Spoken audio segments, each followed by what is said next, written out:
In the cold dark of deep space, a small human vessel drifted quietly through an endless field of asteroids. It gave no signal, no beacon, no sound. Only the faint blue glow of its engines broke the darkness. Far behind it, 3 massive alien warships followed. Their hulls gleamed black and gold, carrying the mark of the Vornak Empire, a race feared across the stars. To them, the small human ship was nothing more than easy prey. Inside the bridge of the lead ship, the Vornak commander leaned back in his chair. His scaled lips curved into a smile. "Another lost cargo ship," he said with amusement. "These humans never learn. Always wandering where they don't belong." The others laughed. The sound was harsh, like metal scraping on stone. To the Vornak, humans were weak, small creatures who depended too much on machines.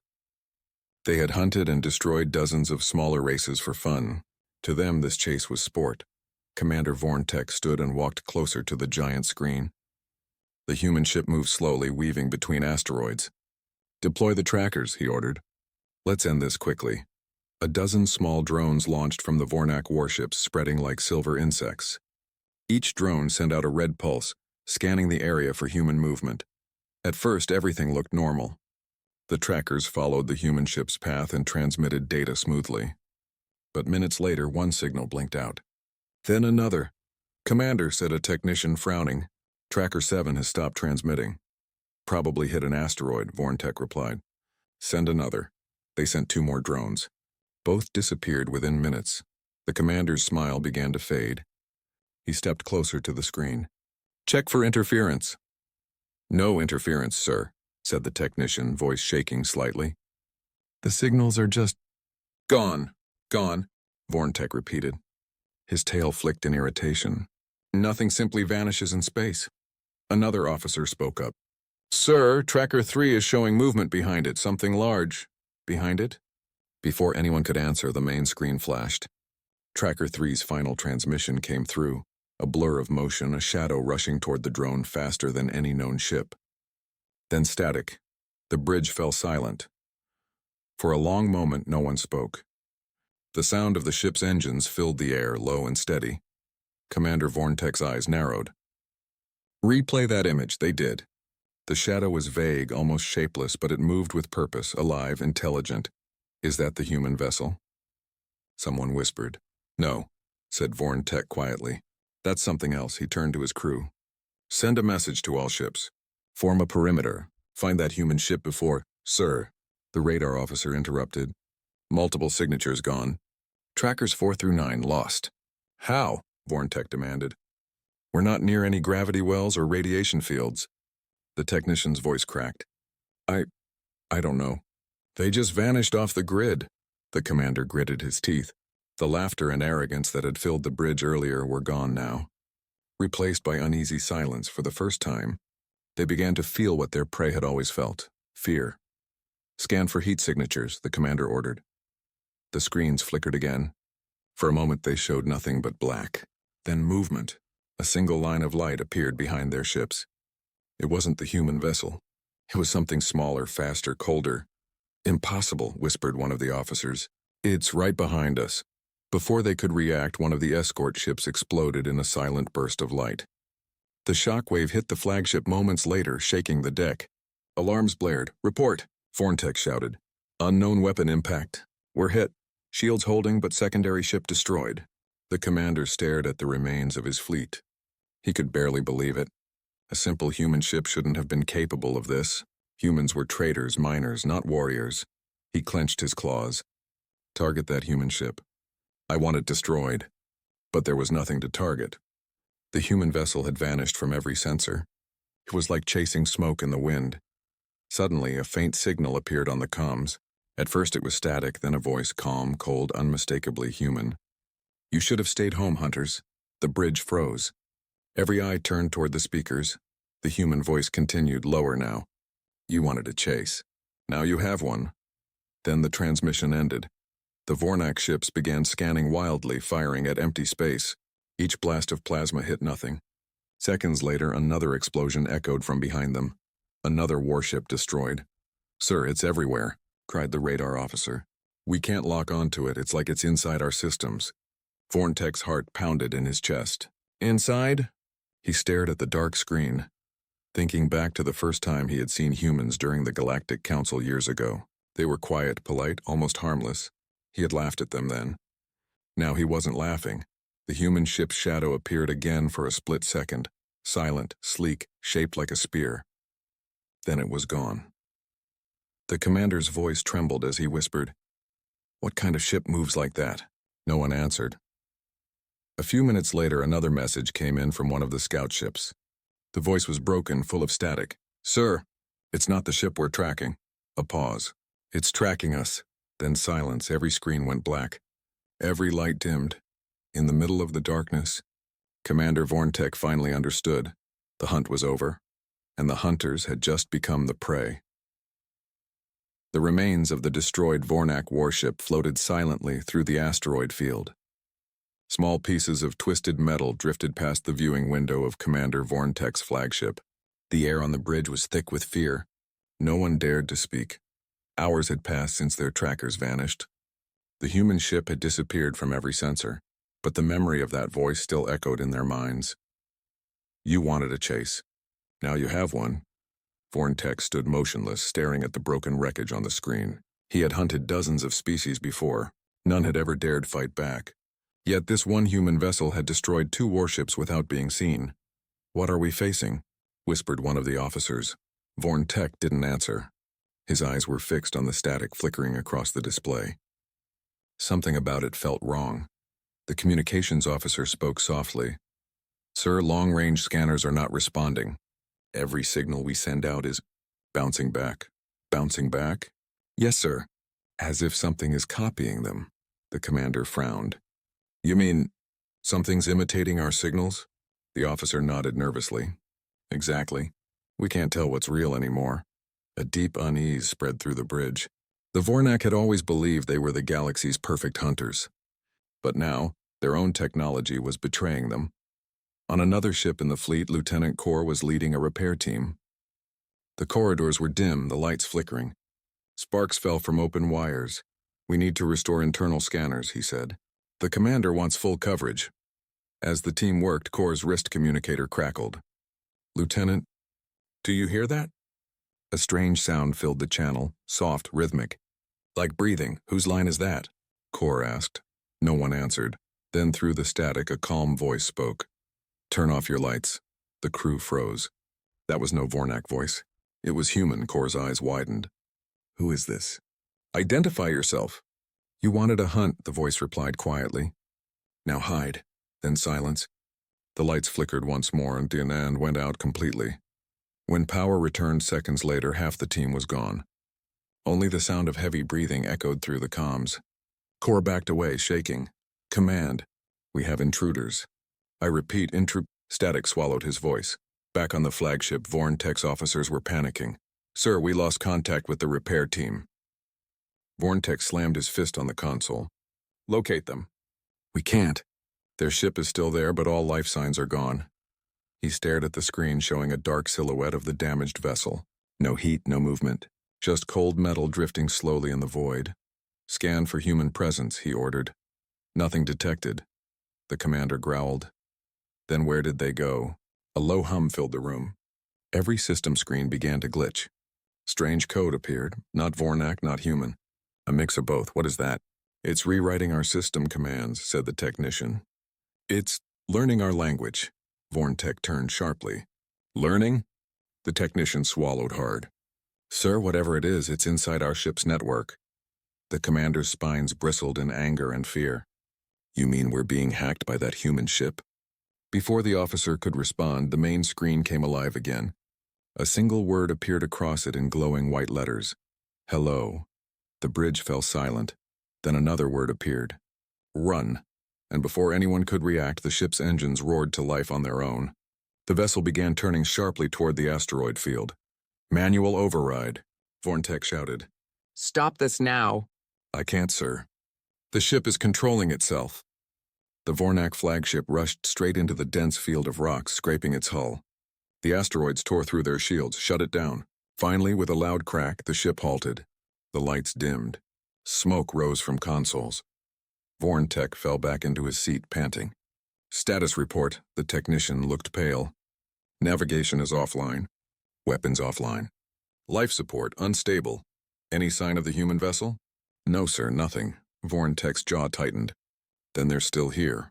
Hours later, a faint distress beacon activated from one of the smaller ships in the fleet. Sir, said the communications officer, it's coming from the Kravik, one of our scout ships. Finally, said Vorntek. Open a channel. The signal hissed, broken and weak. A Vornak voice came through, whispering urgently, Command. Silence. Only the hum of damaged engines and the faint flicker of failing lights filled the corridors of the Vornak flagship. Commander Vorntek stood in the control room, surrounded by terrified officers. Their eyes were wide, their voices low. The once proud hunters of the galaxy now whispered like frightened children. Outside the viewport, the wrecks of their fleet drifted quietly. No signals, no survivors. Every ship that had followed them into the chase was gone, and yet the human vessel was still unseen. Status report, Vorntek growled. Sir, our long-range sensors are completely dead, said the technician. We can't detect anything, not even our own satellites. Another officer spoke. And internal systems keep resetting. It's like someone's inside our network. Vorntek's claws tapped against the arm of his chair. Someone is inside humans. The bridge fell silent again. The word humans hung in the air like a curse. Hours passed. The crew moved nervously through the ship, repairing what they could. Every step echoed through the dark metal halls. The lights flickered constantly and no one walked alone anymore. In the lower deck, Lieutenant Rohr, head of security, checked the corridors with a group of soldiers. His voice was steady, but his eyes showed fear. Keep your scanners active, he ordered. If anything moves, shoot. They reached the cargo bay. The door was half open, metal bent from inside. Did we open this? Rohr asked. One soldier shook his head. No, sir. It was sealed before. Rohr slowly stepped forward. Inside the bay, crates floated in zero gravity. Something moved in the corner, small, fast. Light on that area, Rohr commanded. A beam cut through the dark and revealed a human helmet floating in the air. Its visor was cracked and a trail of red drops floated beside it. The soldiers raised their weapons instantly. Is someone here? One whispered. No answer. Then the ship's lights went out. Pitch black. Screams filled the air. Gunfire flashed like lightning. Shapes moved in the darkness, silent and fast. One by one, the Vornak soldiers stopped firing. When the emergency lights finally came on again, Rohr was the only one left standing. His team was gone. Not a trace remained, no blood, no sound, just empty armor floating beside him. He stumbled backward, breathing hard. Command! They're here, he whispered into his comms. Humans are on board, static. No reply. Command, do you read me? Then faintly through the speaker came a calm voice. We read you, Rohr froze. It wasn't his commander's voice. It was human. Don't worry. You won't feel a thing.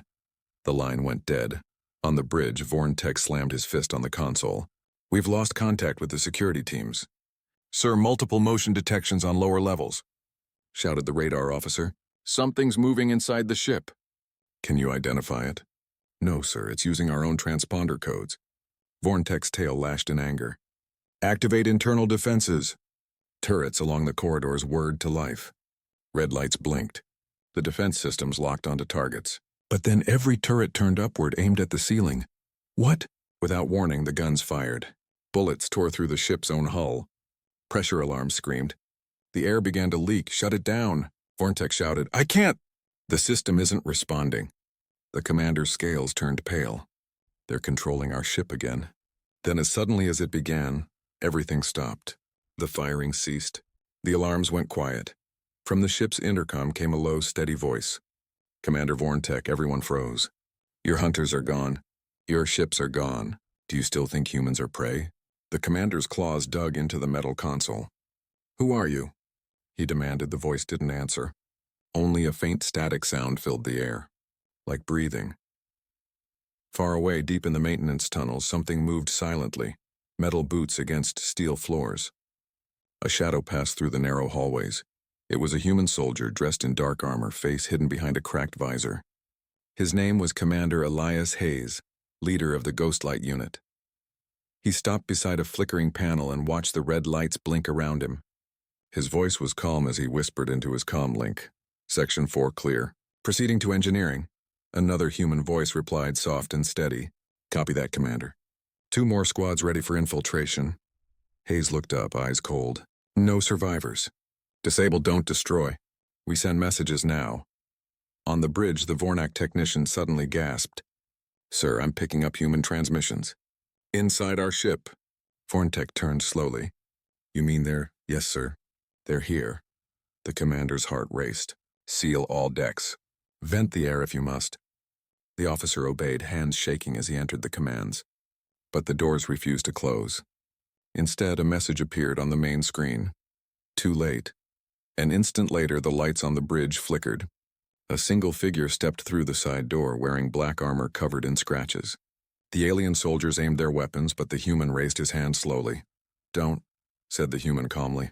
You'll hit your own power core, Vornak stared. You're human. The man's visor reflected the pale lights of the bridge. You were looking for us, he said softly. Now you've found us, Vornak snarled. You killed my fleet. The human didn't reply at first. He simply walked toward the center of the room, looking around. Your fleet attacked a civilian ship first. You called us weak. You wanted prey. He stopped and looked directly at Vornak. Congratulations. You found hunters. The commander raised his weapon and fired. The shot passed through empty air. The human wasn't there anymore. A voice came from behind him. You should have listened. Before Vornak could turn, everything went dark again. When the emergency lights flickered back on, the bridge was silent. The human was gone. Half the crew was missing. Every system was locked. Vornak stood alone, shaking. His ship floated powerless in the void. He stared at the black screen in front of him. And then, letters began to appear across it. This is not revenge.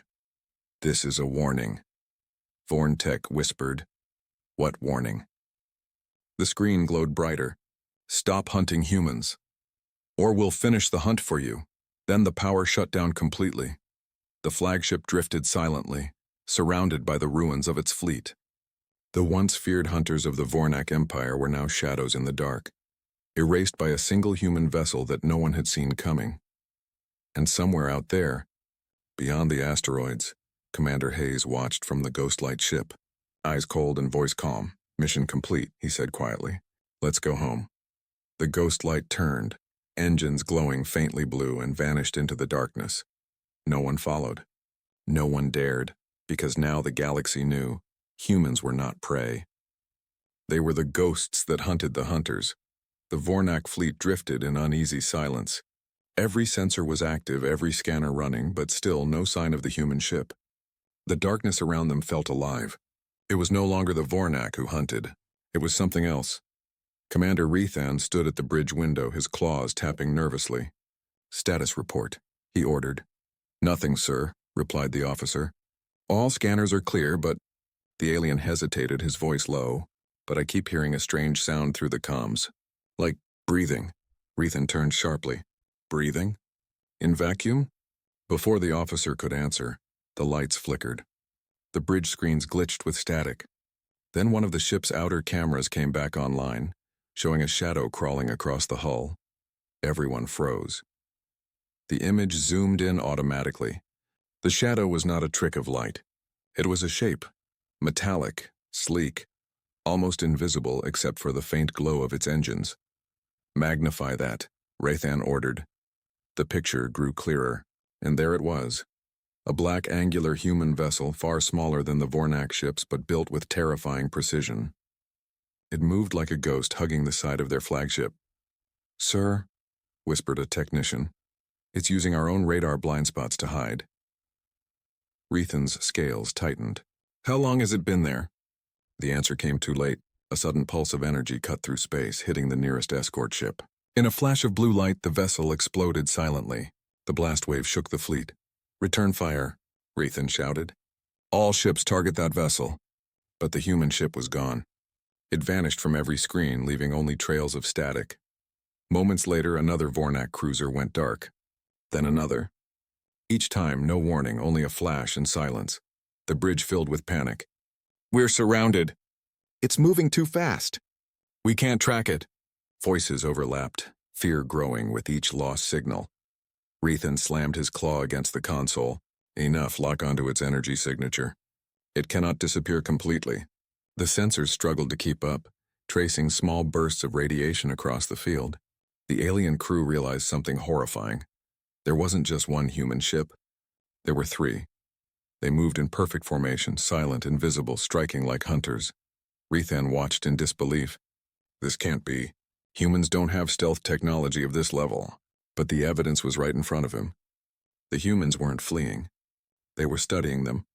Every attack was measured, disabling engines, cutting comms, leaving ships drifting dead in space. It wasn't a massacre. It was a message. Suddenly, one of the screens lit up again. A face appeared, human wearing a dark helmet. Only the eyes were visible. Cold, calm, emotionless, Vornak fleet, the voice said quietly.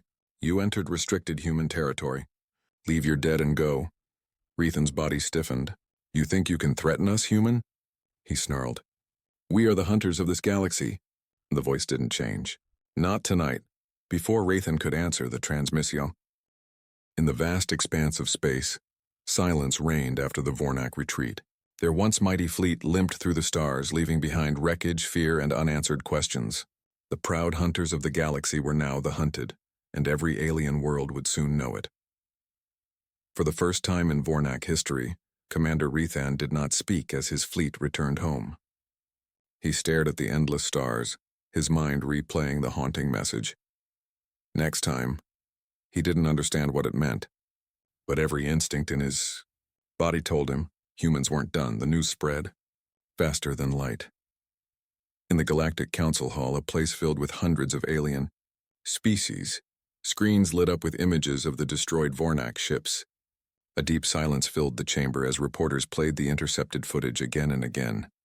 The last image shown was of the human vessel, small, black and silent, floating among the wreckage before disappearing into darkness. An alien senator whispered, "That's not possible." "Humans don't have stealth ships," another replied, trembling. "They do now." Within hours, every major power in the galaxy held emergency meetings. Questions filled the air. Who authorized the human fleet to attack? Why were they near Vornak space? How did they vanish so completely?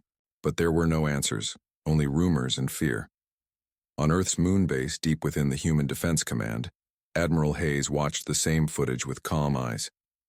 Around him, officers stood nervously, waiting for orders. One of them asked, "Sir, should we confirm it was our operation?" The Admiral didn't look away from the screen. "No," he said softly. "Let them wonder. But the Council will demand an explanation. They'll think we're preparing for war." Hayes finally turned, his voice quiet but cold. "We didn't start this. They hunted us. We simply reminded them what that means." No one spoke after that. The humans had made their point, and it echoed across every world. Meanwhile, on the Vornak homeworld, chaos ruled. The surviving fleet returned to orbit, battered and broken. Civilians gathered near the landing zones, staring in disbelief at the burned hulls and silent soldiers. Their mighty warriors, once feared hunters, now looked like frightened prey. Commander Rethan walked down the ramp of his damaged flagship. Reporters shouted questions, soldiers whispered in fear. But he said nothing. His eyes were hollow. In the High Council chamber, the Vornak leaders demanded answers. "What happened, Commander? You had 20 ships against one." Rethan looked up slowly. "We were not fighting one ship," he said. "We were fighting ghosts." The chamber erupted in anger. "Excuses," one shouted. "The humans tricked you."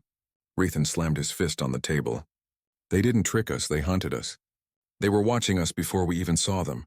They knew every move we would make." A silence spread. Then one of the elders asked quietly, "Then what are they, Rethan?" He took a deep breath. "Predators," he said simply. "Smarter than us. Quieter than us. And far more dangerous than we ever imagined." Across the galaxy, fear turned into respect, and respect turned into silence. Merchants stopped traveling near human borders. Pirate fleets vanished from human space lanes. Even the most powerful empires began to change their maps, marking the area around Earth as "Do Not Enter." For centuries, the Vornak had been the ones who set traps. Now no one dared even to follow a human signal. But there was one more ripple from that event, something that no one expected. In secret laboratories and dark council rooms, alien scientists began studying human tactics. They tried to understand what made humans so different. Their logic, their emotion, their unpredictability, it all terrified them. One scientist, while reviewing human combat data, said to his assistant, "They don't just fight to win. They fight to teach." "Teach what?" asked the assistant. The scientist looked up. "That even the smallest flame can burn the stars." Weeks later, in the dark void where the battle had taken place, something stirred. A human stealth drone remained behind, recording the silence. Its sensors scanned the wreckage, collected data, and sent it back to Earth. On the screen in Admiral Hayes's command room, a single message appeared from the drone. "Operation completed. Threat neutralized. Observation continues." Hayes watched it quietly. He knew this was not the end, only the beginning. The galaxy now understood what humans were capable of. He turned to his officers. "Let them spread the story," he said. "Let every empire whisper our name. Fear is sometimes the best defense." On the far edges of space, in bars and spaceports, travelers whispered to each other about the event. They say the Vornak chased a human ship. And they never found it. What happened to them? No one knows. Only that their trackers started dying one by one. A chill passed through the crowd. Even those who laughed nervously could feel it. The unease of realizing that the galaxy's old order was changing. Humans were not the weak ones anymore. They had learned to survive. They had learned to adapt. And most importantly, they had learned how to hunt. The stars looked calm again. But deep inside the darkness, humanity was no longer silent. Weeks after the Vornak defeat, strange signals began to appear across the outer systems. Faint transmissions, short-coded and human. Every alien intelligence agency tried to decode them, but none succeeded. The messages repeated every few hours, bouncing between hidden satellites, forming a web no one could break. The Galactic Council grew nervous. They called for an emergency meeting. Holographic faces from dozens of species filled the chamber, each showing fear and confusion. "The humans are hiding something," said the Dralkar ambassador. "We must know what they are planning." "They are not responding to our calls," another alien said. "They ignore every demand for explanation." A silence followed. Then one alien general whispered the words everyone feared to say, "Maybe it's better if we don't ask." Far from the council's noise, deep beneath the surface of Earth, in a facility known only as Erebus Station, humans were preparing. Rows of officers moved silently between consoles. Massive screens displayed maps of nearby systems. Human stealth fleets were shown as glowing blue dots scattered across the edges of known space. Admiral Hayes entered the command room. His face was calm, but his eyes were sharp. "Status report," he said. A young officer saluted. "All stealth units have returned, sir." The operation was a success. "No losses," Hayes nodded. "And the Vornak?" "They retreated beyond their border. Their entire hunting command resigned. Their people are afraid to travel near our space." For a moment, no one spoke. Then Hayes smiled slightly. "Good. Fear is a message, too." He walked to the large viewing window where Earth's blue glow reflected in his eyes. "For centuries," he said, "they called us emotional, chaotic, primitive.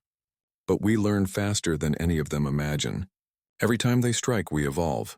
One of the officers asked softly, "Sir, will we go after them now?" Hayes shook his head. "No, we don't need to. They already know what happens when they follow us too closely." Meanwhile, on the Vornak homeworld, Commander Rethan sat in his dark chamber, watching a holographic replay of the battle again and again. He couldn't stop thinking about that human voice. "Leave your dead and go." He had heard many threats before, but never one so calm, so final. A message arrived from the High Council. They wanted him to prepare a new hunting expedition to restore their pride. Rethan stared at the order for a long time, then deleted it. He opened a private recording and began to speak. "This is Commander Rethan, former fleet master of the Vornak Hunters. I am recording this for history. We believed humans were prey. We believed we ruled the stars. We were wrong." He paused, looking into the darkness. "They don't hunt for glory. They hunt for balance. For justice. For warning." He ended the recording with a quiet voice. "I pray we never meet them again." Across the galaxy, whispers grew louder. Alien traders refused to enter human space. Smugglers who once mocked humans now avoided even saying their name. Children on distant worlds told stories of ghost ships that appeared from nowhere and vanished into shadow. They called it the Night Hunt. It became a legend. Some believed it was just fear and rumor. Others swore they had seen the black human ships moving silently between the stars. But no one dared to test the truth. Back on Earth, Admiral Hayes stood in the silent command center, staring at the galaxy map. The blue dots representing human stealth ships blinked slowly, forming a ring around the solar system, a shield made of shadows. A voice behind him broke the silence. It was Dr. Mara Ellison, one of the lead strategists. "Do you think they'll come back?" she asked. Hayes didn't answer immediately. He watched the stars on the screen. "They always come back," he said finally. "The galaxy forgets, then repeats the same mistake. But this time, we'll be ready." Mara smiled faintly. "We already are." The Admiral turned to her. "Then it's time." He entered a command code. A new line appeared on the main display. Project Silent Return. Activated. Every human stealth ship in the ring lit up with a single signal, an encrypted pulse spreading through the void. "What's the order?" "Sir?" an officer asked. Hayes looked at the screen. "Observation mode. No engagement. Let them feel the weight of our silence." The officer nodded. "Yes, sir." Hours later, far beyond Earth's borders, alien patrol ships detected faint human energy signatures again. They followed cautiously, remembering what had happened to the Vornak. But when they reached the source, there was nothing, just a small empty probe floating in space. It carried a single message, transmitted across every channel. "We are not your